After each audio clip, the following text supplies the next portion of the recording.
Revelation 4351. From the 24th of June 1948. Servants of God, children of light. Spiritual intercourse. Children of light are all who serve me and want to be faithful workers for me in the last time before the end.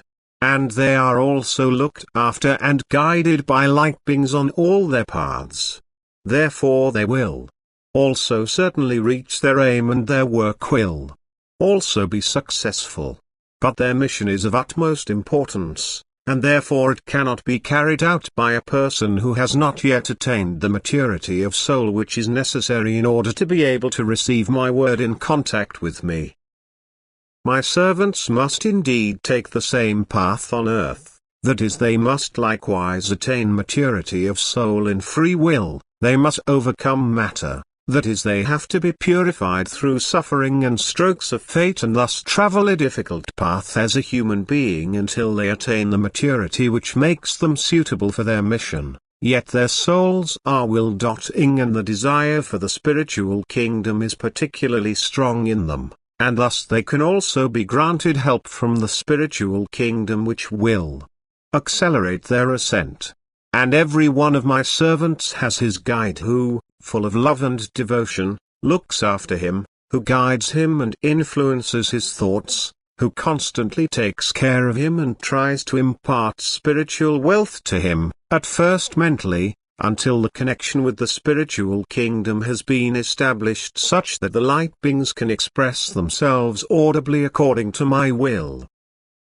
And thus my servants will be educated and taught by me directly as well as by the light beings on my behalf, so that they will be able to carry out their teaching activity in the last days before the end, which will be extremely necessary.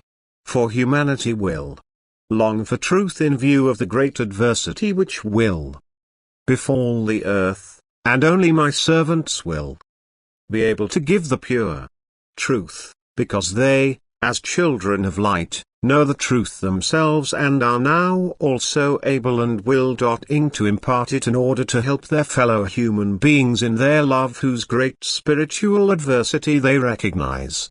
For the children of light endeavor to illuminate the darkness, and deep darkness lies over the earth. Humanity lives in dark night and needs the light.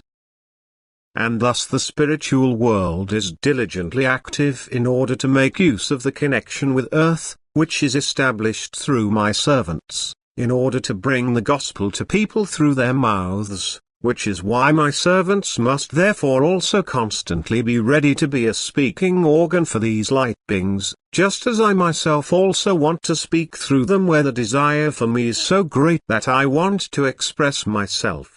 I can embody myself in light beings, yet for people on earth it will only be a purely human act. They will only hear my servants and accept my word as the thought material of the one who utters it. Yet light always emanates from my servants, and the light is beneficially felt by all who aspire to light.